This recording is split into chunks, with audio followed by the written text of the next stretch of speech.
ಏನೋ ಇವತ್ತು ಮೊದಲು ಸೈಕಲ್ ಇದ್ದವನೇ ದೊಡ್ಡವಿದ್ದ. ಪಾದಚಾರಿಗಳು ಸೈಕಲ್ ಹೊಡ್ಕೊಂಡು ಹೋಗುವವ್ರ ಕಡೆ ನೋಡ್ತಿದ್ರು. ಒಂದು ಸೈಕಲ್ ಇದ್ರೆ ನಾನು ಕೂಡ ಎಲ್ಲರ ಒಂದು ಸ್ಥಾನಕ್ಕೆ, ಗಮ್ಯ ಸ್ಥಾನಕ್ಕೆ, ಒಂದು ಲೊಕೇಶನ್ಗೆ ನಾವು ಮುಟ್ಬೋದಿತ್ತಲ್ಲ, ಎಷ್ಟು ಫಾಸ್ಟಾಗಿ ಒಂದು ಸೈಕಲ್ ತೊಗೊಂಡು ಹಣೆ ಬರಲಿ ನನಗೆ ಅಂತ ತಿಳ್ಕೊಂಡು ನೊಂದ್ಕೊಳ್ತಕ್ಕಂಥ ಕಾಲ ಇತ್ತು. ಇವಾಗ ಹುಡುಗಿರು ಒಂದು ಸೈಕಲ್ ಸಿಗಲ್ಲ. ಸೈಕಲ್ ಜಾಗದೊಳಗೆ ಟೂ ವೀಲರ್, ಸ್ಕೂಟಿ ಇರ್ಬೋದು, ಮತ್ತಿತರ ಟೂ ವೀಲರ್ಗಳಿರ್ಬೋದು ಆಕ್ರಮಿಸ್ಬಿಟ್ಟಾವೆ. ಪ್ರತಿಯೊಬ್ಬರ ಮನೆ ಮುಂದೆ ಎಷ್ಟು ಸೈಕಲ್ ಇದ್ದು ಹಿಂದಕ್ಕೆ ಅದಕ್ಕಿಂತ ಹೆಚ್ಚಿಗೆ ಇವತ್ತು ಟೂ ವೀಲರ್ಸ್ಗಳು ಮನೆ ಮುಂದೆ ರಾರಾಜಿಸ್ತಾ ಇವೆ. ಪ್ರತಿಯೊಬ್ಬನ ಕುಂಡಿ ಬುಡಕ್ಕೆ ಟೂ ವೀಲರ್ ಅದಾವೆ. ಹೆಂಡ್ತಿನ ಮಕ್ಕಳನ್ನ ಕೂಡಿಸ್ಕೊಂಡು ಬರ್ರ ಅಂತ ಹೋಗ್ತಿರ್ತಾರೆ. ಹೌದಾ? ಆನಂತರ ಇನ್ನೂ ಸ್ವಲ್ಪ ದೇವ್ರ ಅನುಕೂಲ ಮಾಡಿದೆ ಅಂತ ಪ್ರಶ್ನೆ ಇಲ್ಲ. ಎಲ್ಲರಿಗೂ ಅನುಕೂಲ ಆಗಿಬಿಟ್ಟೈತಿ. ಈಗ ಪ್ರತಿಯೊಬ್ಬರ ಮನೆ ಮುಂದೆ ಒಂದು 3-4 ಟೂ ವೀಲರ್, ಒಂದರ 4 ವೀಲರ್ ಇದ್ದೇ ಇರ್ತೈತಿ ಈಗಿನ ಕಾಲದೊಳಗ. ಹೌದಾ? ಟೂ ವೀಲರ್ ತೊಗೊಂಡ್ರಿ, 4 ವೀಲರ್ ತೊಗೊಂಡ್ರಿ, ಕೆಲ ಮಂದಿ ಆಲ್ಟೋ ಕಾರ್ ತೊಗೊತೀರಿ, ಸೆಕೆಂಡ್ ಹ್ಯಾಂಡ್ ಕಾರ್ ತೊಗೊತೀರಿ. ಒಂದು 2-3 ಲಕ್ಷದಾಗ ಬಡವರು ಅವರು. ಸೆಕೆಂಡ್ ಹ್ಯಾಂಡ್ ತೊಗೊಂಡವರು, ಒಂದು 2-3 ಲಕ್ಷದ ಆಲ್ಟೋ ಕಾರ್ ತೊಗೊಂಡವರು, ಇವರೆಲ್ಲ ಸ್ವಲ್ಪ ಬಡವರು. ಇನ್ನು ಸ್ವಲ್ಪ ಶ್ರೀಮಂತರು ಎಂಥದೋ ಯಾವುದದು 007 ಅಂತ ಒಂದು ಮಹೇಂದ್ರನೋ ಟಾಟಾನೋ ಎಂಥದೋ ಗಾಡಿ ತೊಗೊತೀರಪ್ಪ. ಎಷ್ಟು 38 ಲಕ್ಷ 40 ಲಕ್ಷ ಗಾಡಿ ಬರ್ತಾವೆ ಈಗೆಲ್ಲ. ದೊಡ್ಡ ಸ್ವಲ್ಪ ಅಗದಿ ಚೆನ್ನಾಗಿರೋ ಗಾಡಿ ಸಿಗ್ತಾವ. ಆಯಿತಾ? 30-35 ಲಕ್ಷ ರೂಪಾಯಿ ಗಾಡಿ ತೊಗೊಂಡ್ರೆ ನಾ ಕೇಳ್ತೀನಿ, 30 ಲಕ್ಷ ಕೊಟ್ಟು ತೆಗೆದುಕೊಂಡಂಥ ಗಾಡಿ ಮನೆ ಮುಂದೆ ಬಂದು ನಿಂತು ಅದಕ್ಕೆ ಪೆಟ್ರೋಲು ಅಥವಾ ಡೀಸೆಲ್ ಹಾಕಿಸ್ಬೇಕು ಅಂತ ಹೇಳ್ಯಾರ. ಎಷ್ಟು ಕಿಲೋಮೀಟ್ರ್ ಕೊಡ್ತಾರೆ ಅಂತ ಹೇಳ್ಯಾರ. ಒಂದು ದಿವ್ಸ ನೀವು ಕ್ರೂಡ್ ಆಯಿಲ್ ಹಾಕ್ರಿ ಅದಕ್ಕೆ, ಪೆಟ್ರೋಲ್ ಅಥವಾ ಡಿಸೈಲ್ ಬದಲಿ ಒಂದು ದಿವ್ಸ ಡಾಂಬರ್ ಸುರಿರಲ್ಲ ಅದಕ್ಕೆ. ಡಿಸೈಲ್ ಬದಲಿ, ಪೆಟ್ರೋಲ್ ಬದಲಿ ಡಾಂಬರ್ ಹಾಕ್ತೀರಿ. ಡಾಂಬರ್ ಹಾಕಿ ಓಡಿಸ್ರಿ ನೋಡೋಣ, ಕಲ್ಲೆಣ್ಣೆ ಹಾಕಿ ಓಡಿಸ್ರಿ ನೋಡೋಣ. ನಿಮ್ಗೆ ಕಲ್ಪನಾ ಅದು ಕೆಟ್ಟು ಹೋಗ್ತದೆ.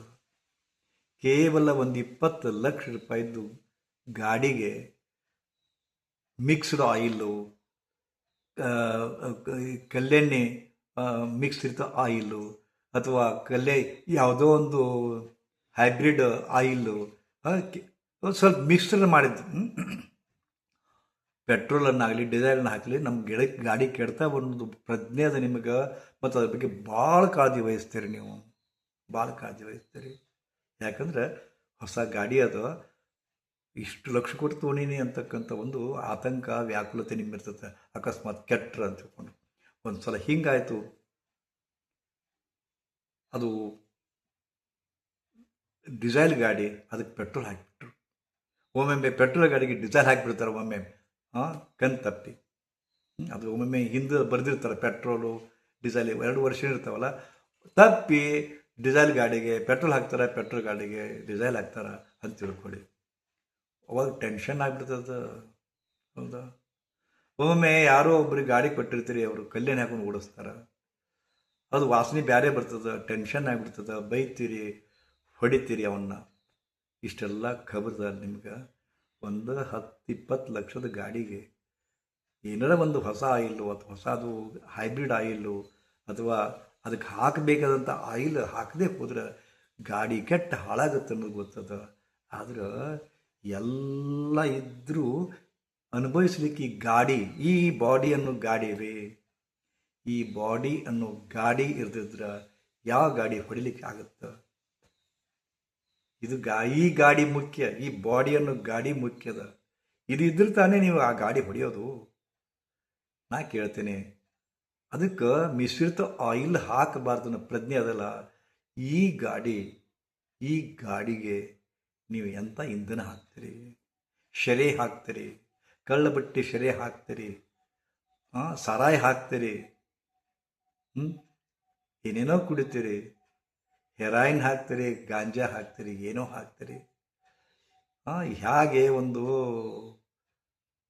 ಆ ತಪ್ಪಲ ಈ ತಪ್ಪಲ ಹಾಕಿ ಈಗ ಒಂದು ಆಯಿಲ್ ತೆಗಿತಾರೆ, ತೆಗಿತಾರಲ್ಲ, ಪೆಟ್ರೋಲ್ ತೆಗಿತಾರಲ್ಲ, ಆಲ್ಟ್ರೇಟಿವ್ ಈಗ ತೆಗಿತಾರ. ಹೌದಾ? ಅದಕ್ಕೆ ಏನೋ ಅಂತಾರೆ,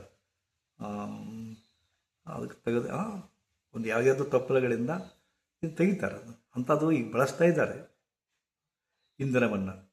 ಹಾಗೆ ನೀವು ಏನು ತಿಂತೀರೋ ಅದೆಲ್ಲ ಇಂಧನ ಆಗುತ್ತೆ, ಫ್ಯೂಯಲ್ ಆಗ್ತದೆ ಈ ಬಾಡಿಗೆ. ಈ ಬಾಡಿ ಅಂತಕ್ಕಂಥ ಗಾಡಿಗೆ ನೀವೇನು ತಿಂತೀರೋ ಅದು ಮೂಲ ಇಂಧನ. ಹೌದಾ? ಇದಕ್ಕೆ ನೀವು ಚಿಕನ್ನು, ಮಟನ್ನು, ಶೆರೆ ಅದನ್ನು ಹಾಕಿದ್ರಪ್ಪ ಅಂದ್ರೆ ಇಂಧನ ಫೈನಲಿ ಒಂದು ಇಂಧನ ತಯಾರಾಗುತ್ತಲ್ಲ, ಇಷ್ಟೆಲ್ಲ ಹಾಕಿ ಒಂದು ಇಂಧನ ತಯಾರಾಗುತ್ತಲ್ಲ, ಅದು ಅತ್ಯಂತ ಕೆಟ್ಟ ಇಂಧನ ಅದ. ಮತ್ತು ಅತ್ಯಂತ ಕೆಟ್ಟ ಇಂಧನ ಹಾಕಿ ಈ ಗಾಡಿ ಹೆಂಗೆ ಓಡಿಸ್ತೀರಿ? ತಪ್ಪಲ ಪಲ್ಯ, ಸೌತೆಕಾಯಿ, ಗಜ್ರಿ, ಟೊಮೆಟೊ ಮತ್ತು ದ್ವಿದಳ ಧಾನ್ಯಗಳು ಹಸಿಯಾಗಿ ತಿಂದ್ರಪ್ಪ ಅಂದ್ರೆ ಪ್ಯೂವರ್ ಇಂಧನ ಬರ್ತದೆ, ಅದನ್ನು ತಿನ್ನೋದಿಲ್ಲ. ಹೀಗಾಗಿ ನಿಮ್ಮ ದೇಹವೆಂಬ ಗಾಡಿಗೆ ಕೆಟ್ಟ ಇಂಧನವನ್ನು, ಅದು ಏನೋ ಅಂತಾರಲ್ಲ, ಎಲ್ಲ ಒಂದು ಇಂಧನ ನಿಮ್ಮ ಒಳಗಿನ ಮಷಿನ್ ಕೆಟ್ಟು ಹೋಗ್ತಕ್ಕಂಥ ಇಂಧನವನ್ನು ಹಾಕಿ ಚಲೋ ಆಗಲಿ, ಆರೋಗ್ಯದಿಂದ ಇರಲಿ ಅಂತ ಬಯಸಿದ್ರೆ ಹೆಂಗೆ ಸಾಧ್ಯದ ರೀ? ನಿಮ್ಮ ಗಾಡಿ ಕೆಡಬಾರ್ದು ಅಂದ್ಕೊಂಡು ಪ್ಯೂವರ್ ಪೆಟ್ರೋಲ್, ಪ್ಯೂವರ್ ಡೀಸೆಲ್ ಹಾಕ್ಸ್ತಕ್ಕಂಥ ನೀವು ನಿಮ್ಮ ಗಾಡಿಗೆ ಹೊಸ ಒಂದು ಒಂದು ಒಂದು ಇಂಧನ, ಒಂದು ಪ್ಯೂರ್ ಇಂಧನ ಹಾಕಬೇಕು ಅನ್ನೋ ಪ್ರಜ್ಞೆ ಯಾಕೆ ಬರೋದಿಲ್ಲ ನಿಮಗೆ? ಯಾಕೆ ಒದ್ದಾಡ್ತೀರಿ? ಅದು ಕೆಡ್ತು, ಇದು ಕೆಡ್ತು ಅಂತ ತಿಳ್ಕೊಂಡು. ಅದಕ್ಕೆ ನಮ್ಮ ಜೀವನವನ್ನು ನಾವೇ ಹಾಳು ಮಾಡಿಕೊಂಡಿದ್ದು. ನಮ್ಮ ಬದುಕು ಹೆಂಗದಪ್ಪ ಅಂತಂದ್ರೆ, ಕದದಾಗ ಬೆರಳಿಟ್ಟು ಕದ ಹಾಕ್ಕೊಂಡಾಗ ಕಚಕ್ಕಂತಿಕೊಂಡು ರಕ್ತ ಬರುತ್ತಲ್ಲ, ಬೆಳ್ಳು ಸಿಕ್ಕೊಂಡು ಒದ್ದಾಡ್ದಲ್ಲ, ಸಿಗಿಸ್ಕೊಂಡವ್ರು ಯಾರು? ನೀವೇ. ಮುಚ್ಚಿದವ್ರು ಯಾರು? ನೀವೇ. ಹಾಗೆ ನೀವೇ ನಿಮ್ಮ ದೇಹ ಕೆಡಿಸ್ಕೊಂಡು ಒದ್ದಾಡುವಾಗ ಮತ್ತು ಯಾರಿಗೆ ದೂರ್ತೀರಿ ಹೇಳಿ? ಯಾರಿಗೆ ದೂರ್ತೀರಿ? ಸ್ತ್ರೀಯು ತನ್ನ ಮನೆಯಲ್ಲಿ ಕಳವಡೆ, ಗೃಹಿಣಿ ತನ್ನ ಮನೆಯಲ್ಲಿ ತಾನೇ ಕಳವಡೆ, ನಿಂತ ನೆಲ ಕುಸಿದೊಡೆ, ತಾಯ ಹಾಲ ವಿಷವಾದೊಡೆ, ಯಾರಿಂಗೆ ದೂರಿವೆ ಅಂತ ಹೇಳ್ತಾರಲ್ಲ, ಹಂಗೆ ನಿಮ್ಮ ಅನಾರೋಗ್ಯಕ್ಕೆ ಕಾರಣೀಕರ್ತರು ನೀವೇ ಇದ್ದೀರಿ. ಮತ್ತು ಯಾರಿಗೆ ದೂರ್ತೀರಿ? ಯಾರಿಗೆ ದೂರ್ತೀರಿ? ಹೊರಗೆ ಸಿಗೋದಿಲ್ಲ, ವಿಷಕಾರಿ ಅದು ಯಾವುದನ್ನು ತಿನ್ನಬೇಕು, ಎಷ್ಟು ತಿನ್ನಬೇಕು, ಯಾವಾಗ ತಿನ್ನಬೇಕು, ಹೆಂಗೆ ತಿನ್ನಬೇಕು ಅನ್ನೋದು ಗೊತ್ತಾಗದೇ ಹೋಗಿದ್ದಕ್ಕೆ ಟೋಟಲಿ ನೀವು ತಿಂದಂಥ ಆಹಾರ ಒಂದು ಇಂಧನ ಆಗುತ್ತೆ, ಫ್ಯೂಯಲ್ ಆಗುತ್ತೆ ಈ ದೇಹಕ್ಕೆ ಬೇಕಾಗಿತ್ತು. ಆದರೆ ಎಂಥ ಇಂಧನ? ಬರ್ಬಾದ್ ಡಾಂಬರ್. ಹೆಂಗೆ ನಿಮ್ಮ ಗಾಡಿಗೆ ಡಾಂಬರ್ ಹಾಕಿದ್ರೆ ಹೆಂಗೆ ಓಡ್ಬೋದು, ಹಂಗೆ ಎಲ್ಲ ಹೊಲಸು ಡಾಂಬರ್ ತಯಾರಾಗ್ಯದ. ಅಂಥ ಡಾಂಬರ್ ಈ ದೇಹಕ್ಕೆ ಹಾಕಿದ್ರೆ ಹೆಂಗೆ ಅದು ಓಡ್ಬೋದು? ಹೆಂಗೆ ಓಡ್ಬೋದು? ನಾ ಏನು ಹೇಳಿ? ಇದಕ್ಕಿಂತ ಹೆಚ್ಚಿಗೆ ಹೇಳೋಕ್ಕಾಗೋದಿಲ್ಲ. ಯಾಕಂದರೆ ನಿಮ್ಮ ಪ್ರಜ್ಞೆ ಅದ. ನಾ ಇಷ್ಟು ಹೇಳಿದ್ಕೊಡಿ ತಿಳ್ಕೊತೀರಿ, ನನಗೆ ಗೊತ್ತದ. ಆದರೆ ಅದು ನನಗೆ ಗೊತ್ತದ. ಇಷ್ಟು ಹೇಳಿದ ಮೇಲೂ, ಇಷ್ಟು ಕೇಳಿದ ಮೇಲೂ ನಿಮ್ಗೆ ಏನು ಮಾಡ್ಲಿಕ್ಕೆ ಆಗೋದಿಲ್ಲ. ಮತ್ತು ಕುಡಿತೀರಿ, ಮತ್ತು ತಿಂತೀರಿ, ಮತ್ತು ಮಟನ್ ತಿಂತೀರಿ. ಯಾವ ಅದು ನಾಯಿದೋ, ಹಂದಿದೋ, ಏನು ರೋಗಗ್ರಸ್ತ ಪ್ರಾಣಿದೋ, ಮನುಷ್ಯರದೋ ಏನು ಗೊತ್ತೇ ಆಗಲ್ಲ. ನೀವು ಅಂಥ ಮಟನ್ನು, ಅಂಥ ಚಿಕನ್ನು ತಿಂತೀರಿ. ಎಲ್ಲ ಸತ್ತು ಕೋಳಿ ಇದನ್ನು ಮಾಡಿ ಚಂದ ಮಸಾಲೆ ಪದಾರ್ಥ ಹಾಕಿ ಕೊಟ್ರೆ ಫಂಟಾಸ್ಟಿಕ್ ಅದ ಅಂತೀರಿ ನೀವು. ಹಂಗೆ ನೋಡಿದ್ರೆ ಆ್ಯಕ್ಚುಲಿ ನಿಮಗೆ ಮಟನ್ನು, ಚಿಕನ್ನು ತಿನ್ನೋ ಮನಸ್ಸು ಇರೋದಿಲ್ಲ. ಅದಕ್ಕೆ ನಿಮ್ಮ ಮನಸ್ಸಿಗೆ ನೀವೇನು ಮಾಡ್ತೀರಿ? ಮಂಪುರು ಕವಿಸ್ತೀರಿ. ಪ್ರತಿಯೊಂದು ಮಟನ್, ಚಿಕನ್ ತಿನ್ಬೇಕಾದ್ರೆ ಕುಡಿತಾರೆ ನೋಡ್ರಿ. ಬೇಕಾರೆ ಯಾಕೆ ಕುಡಿತಾರೆ? ತಾನು ಏನು ತಿಂತೀನಿ ಅನ್ನೋದು, ತಾನು ಏನು ತಿಂತೀನಿ ಅನ್ನೋದು ಖಬರು ತಪ್ಪಿಸ್ಕೊಂಡು ತಿಂತಾರೆ ಅದನ್ನು. ನೋಡಿಬೇಕಾರೆ ಹಂಗೆ ಕುಡಿಲಾರ್ದೆ ತಿಂದ್ರೆ ಅದು ಮಜಾ ಇರೋದಿಲ್ಲ. ಅದು ಯಾಕಂದ್ರೆ ಅದು ಅಸಹ್ಯ ಅನಿಸುತ್ತೆ ಅವ್ರಿಗೆ. ಮಾಂಸ ನೋಡಿದ್ರೆ ರೇಜಿಗೆ ಅನಿಸುತ್ತೆ. ಅದನ್ನು ಮಂಪರು ಕವಿಸ್ತಾರೆ. ಅದಕ್ಕೆ ಮತ್ತು ಕುಡಿತಾರೆ. ಕುಡಿದು ಮೈಂಡ್ಗೆ ಇದನ್ನು ತರಿಸ್ತಾರೆ. ನಾನು ಏನು ತಿಂತೀನಿ ಅನ್ನೋದು ಗೊತ್ತಾಗಬಾರ್ದು. ಹಂಗೆ ಮಾಡಿಕೊಂಡು ಎಲ್ಲ ಹೊಲಸು ತಿಂತಾರೆ. ತಿಂದು ಹಾಳು ಮಾಡ್ಕೊತಾರೆ. ಅದು ನಿಮಗೆ ಗೊತ್ತಿಲ್ಲ ಎಷ್ಟು ತಾಸು ತಗೊಂತದ ಪಚನ ಆಗಕ್ಕೆ. ನಿಮ್ಗೆ ಗೊತ್ತಿಲ್ಲ. ನಿಮ್ಗೇನು ಗೊತ್ತೇ ಇಲ್ಲ ರೀ, ಏನು ಗೊತ್ತಿಲ್ಲ. ಅದಕ್ಕೆ ಹಾಳಾಗಕತ್ತೀರಿ ನೀವು.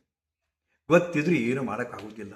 ನಮ್ಮಂಥವ್ರು ಬಡ್ಕೊಂಡು ಹೇಳ್ತೀವಿ ಕರೆ, ನೀವು ನೋಡ್ತೀರಿ, ಕೇಳ್ತೀರಿ, ಬಟ್ ಏನು ಮಾಡೋದಿಲ್ಲ. ಮತ್ತೆ ಅದನ್ನೇ ಏನು ಮಾಡ್ತಾಯಿದ್ರು ಅದನ್ನೇ ನಾ ಹೇಳೋದು. ಗುರುಗಳು ಭಾಳ ಚಂದ ಹೇಳಿದ್ರಪ್ಪ. ಹೌದು, ಬಂತೇನು ಗುರುಗಳು ಚಂದ ಹೇಳಿದರು, ನೀವು ಕೇಳಿದ್ರಿ. ಬಟ್ ಎಲ್ಲಿ ಮಠ ಗುರುಗಳು ಹೇಳಿದ್ದನ್ನು ಕೇಳಿ ನೀವು ಅದನ್ನು ಅಮಲಿನೊಳಗೆ ಅಂದ್ರೆ ಅದನ್ನು ಪ್ರಾಕ್ಟಿಕಲ್ ಆಗಿ ತರೋದಿಲ್ಲೋ ಅಲ್ಲಿ ಮಠ ನೀವು ಹೀಗೇ ನಾನು ಹೇಳ್ತಾನೆ ಇರ್ತೀನಿ, ನೀವು ಕೇಳ್ತಾನೆ ಇರ್ತೀನಿ, ನೀವು ಮಾಡೋದು ಕೇಳ್ತಾನೆ ಇರ್ತೀರಿ ಮತ್ತು ಮಾಡೋದು ಮಾಡ್ತಾನೇ ಇರ್ತೀರಿ. ಶ್ರೀ ಗುರುದೇವ್.